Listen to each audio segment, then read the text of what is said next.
Kali ini membahas alur film yang baru saja rilis di tahun ini. Seorang mantan napi yang baru saja keluar penjara setelah 15 tahun mendekam di balik jeruji besi tanpa mengetahui kesalahan yang ia perbuat. Setelah keluar penjara, ia menculik anak perempuan seorang mafia kartel terbesar di kota itu. Dari situlah semua masalah dimulai karena ternyata ada juga seorang psikopat sadis yang ikut terlibat dan dia punya dendam pribadi sama si bos kartel. Tanpa berlama-lama lagi, langsung saja kita masuk ke alur ceritanya. No. Siendo indigente de mierda. Film diawali dengan memperlihatkan sebuah truk yang melintas di jalan yang sepi. Dari luar terlihat biasa saja, tapi ternyata di dalam truk itu ada seorang pria yang diselundupkan. Ia bukan hanya masyarakat biasa, tapi juga pernah menjadi bos mafia yang sangat disegani. Dia adalah Chris. Begitu sampai tujuan, sopir truk dan rekannya malah nagih bayaran tambahan, padahal Chris udah bayar sebelumnya. Chris jelas nggak terima. Situasi makin panas ketika sopirnya mulai ngancam Chris dengan sebilah golok. Disitulah Chris kehilangan kesabaran dan perkelahian pun tak bisa dihindari.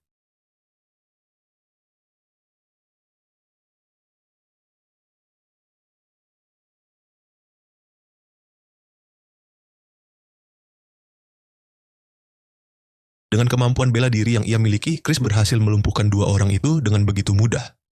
Kemudian Chris pergi ke sebuah makam wanita.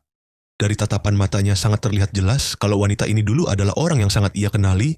Setelah dari makam itu, Chris kemudian mengamati seorang gadis remaja yang baru pulang sekolah bernama Elisa. Dan ternyata Elisa adalah anak dari Vicente, seorang mafia besar yang menguasai pasar gelap di Kolombia. Walaupun seorang mafia yang ditakuti banyak orang, Vicente tetap terlihat sangat menyayangi anaknya Elisa dan ibu Elisa telah meninggal dunia beberapa tahun lalu. Scene beralih ke seorang pria bernama El Corvo. Dia terlihat duduk di dalam sebuah toko kue. El Corvo hanya terdiam menatap pesanannya tanpa melakukan apapun. Sampai akhirnya penjaga toko datang dengan sopan meminta dia keluar karena toko sudah mau tutup. Bukannya pergi, El Corvo malah mengintimidasi penjaga toko itu. Dia menunjukkan tangan kirinya yang ternyata adalah tangan palsu dari baja. Dan bukan cuman itu, di dalam tangan baja itu tersimpan sebilah pisau tajam. El Corvo memaksa menyuapi kue ke penjaga toko menggunakan pisau itu.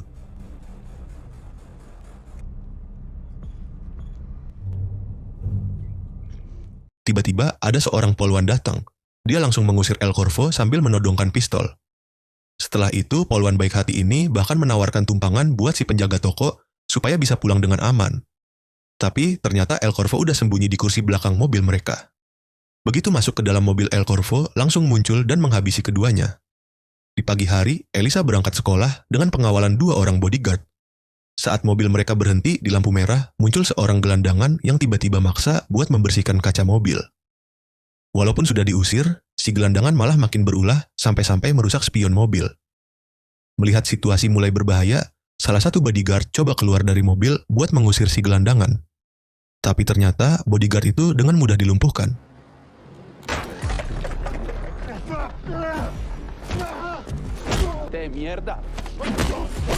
Elisa panik dan berusaha kabur, tapi si gelandangan langsung mengejar pakai mobil hingga berhasil menghentikannya dan memaksa Elisa masuk ke bagasi.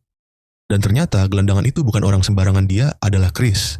Saat Vicente mengetahui anaknya diculik, ia langsung meledak marah dan tak habis pikir bagaimana bisa 2 bodyguard bersenjata bisa dikalahkan seorang pria tak bersenjata.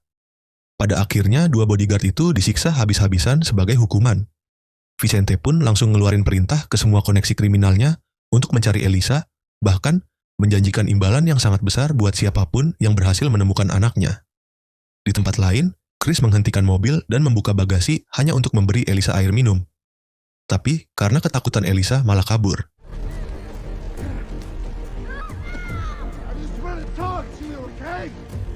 Elisa pun kabur hingga pada akhirnya jatuh.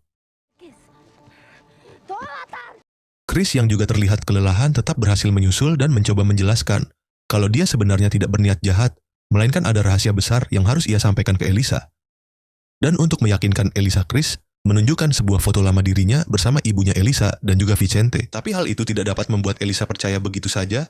Ia kemudian menjelaskan kalau dia pernah berjanji kepada ibunya saat dia masih di penjara agar saat ia bebas nanti berjanji agar membawa Elisa pergi dari sisi Vicente. Namun lagi-lagi Elisa menolak mempercayainya. Akhirnya, demi mendapat kepercayaannya, Chris memberikan senjatanya kepada Elisa. Please. Distance between us and the city is possible. She sent me here to come get you. Di dalam mobil, Elisa duduk di kursi belakang sambil menodongkan pistol ke arah Chris. Dia mengancam kalau Chris tidak mengantarnya pulang, maka dia akan menembak. Tapi ternyata pistol itu sudah kosong. Mobil mereka hampir kehabisan bahan bakar. Untungnya ada SPBU nggak jauh dari situ. Chris turun buat isi bahan bakar, sementara Elisa masih mencari cara agar dapat kabur tanpa ketahuan. Dan benar saja saat Chris lagi lengah, Elisa lari keluar dan minta tolong ke orang sekitar. Bahkan, dia sempat buru-buru telepon ayahnya lewat telepon umum.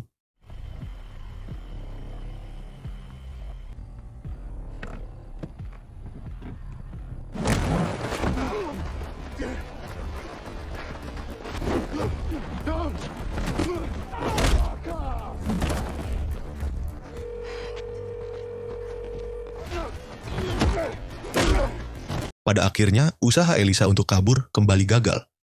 Pada akhirnya, Chris terpaksa mengikat tangan Elisa agar tidak dapat kabur lagi. Dan saat itulah Chris buka rahasia besar. Dia sebenarnya adalah ayah kandung Elisa. Elisa yang terlihat kaget hingga matanya langsung melebar tidak percaya. Walaupun masih penuh keraguan, Elisa mulai sedikit lebih tenang. Mereka lalu melanjutkan perjalanan. Tapi ternyata ada sekelompok gangster yang diam-diam ngebuntutin Chris. Di sisi lain, Nick tangan kanan Vicente yang selama ini dipercaya malah berkhianat dan memberi informasi ke El Corvo tentang penculikan Elisa. Dan ternyata El Corvo punya dendam pribadi terhadap Vicente yang bikin situasi makin memanas.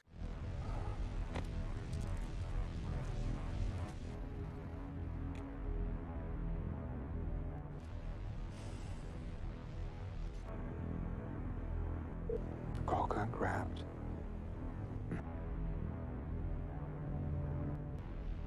Does it? Saat di warung makan, Chris duduk bareng Elisa sambil cerita tentang masa lalunya. Dia bilang kalau dia baru bebas setelah 15 tahun di penjara.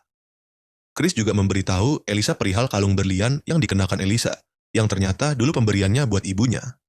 Chris lalu menuduh kalau Vicente lah yang sebenarnya membunuh ibunya Elisa. Tentu saja Elisa langsung marah dan gak percaya. Buat dia, Vicente adalah sosok ayah yang baik, dan begitu peduli padanya, tiba-tiba sekelompok preman datang pengen bawa Elisa. Pada akhirnya, perkelahian tidak dapat terelakkan.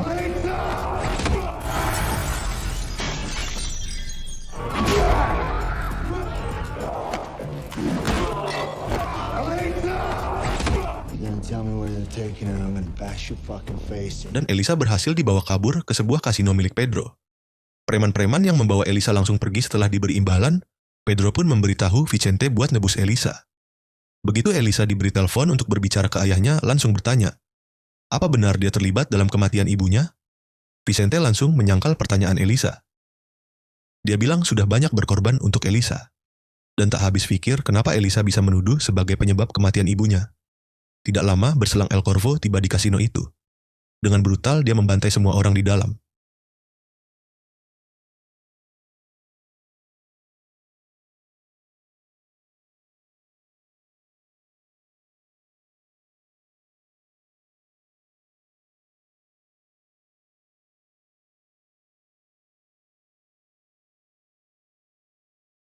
Untungnya, Chris datang tepat waktu, dan langsung duel sengit lawan El Corvo.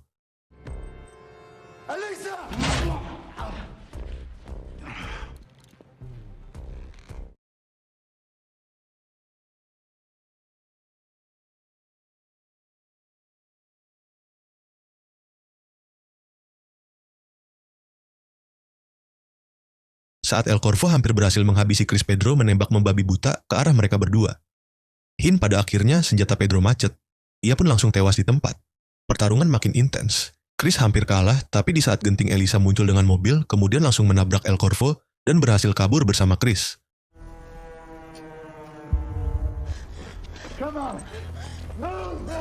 Meski begitu, Elisa masih keras kepala.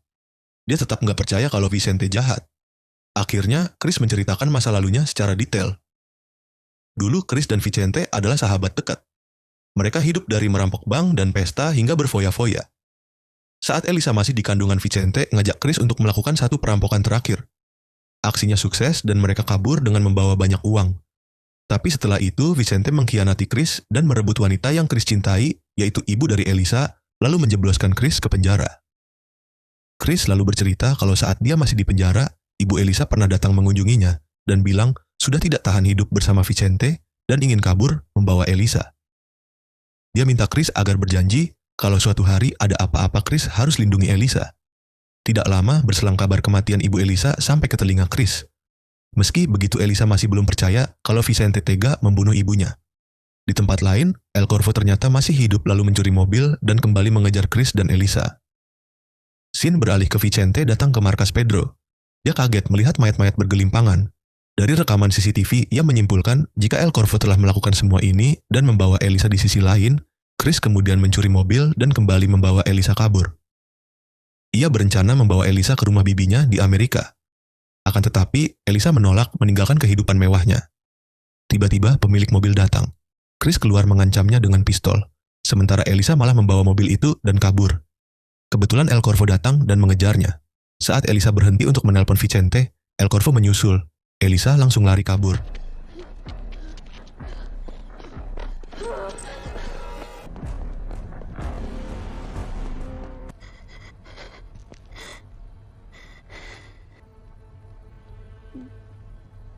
Saat Chris akhirnya menemukan Elisa, terjadi adegan baku tembak yang sengit. Melihat El Corvo mengarahkan pistol ke kepala Elisa, Chris menyerah. Setelah dipukuli, El Corvo ingin tahu siapa sebenarnya Chris.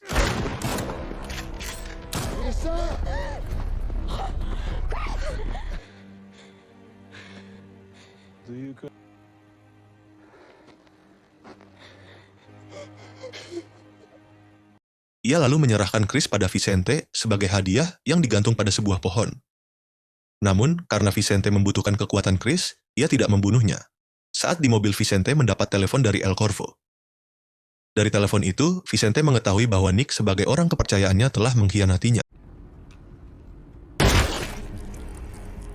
Before I forget, please say thanks to your... Vicente lalu mengungkapkan pada Chris ternyata dulunya Vicente pernah menyuruh El Corvo mengerjakan sesuatu.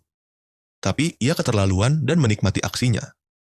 Gara-gara itu, Vicente gagal menutupi kejahatannya dan akhirnya berusaha menghabisi El Corvo, juga dia disekap dan dihajar habis-habisan oleh orang terkuat Vicente. Namun ia berhasil meloloskan diri dan menghabisi seluruh orang Vicente. Setelah mendengar ucapan Vicente, ia pun langsung marah besar. Stop it, you mother...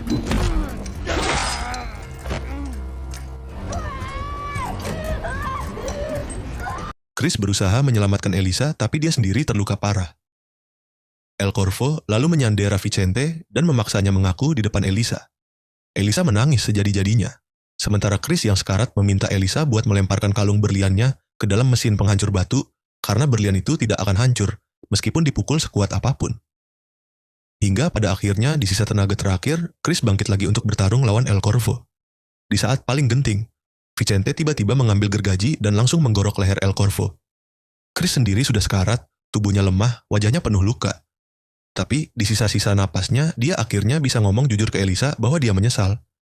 Film pun ditutup dengan adegan Elisa berdiri di makam ibunya bersama ayah kandungnya, tapi ternyata cerita belum selesai. Kamera kembali ke lokasi pertarungan.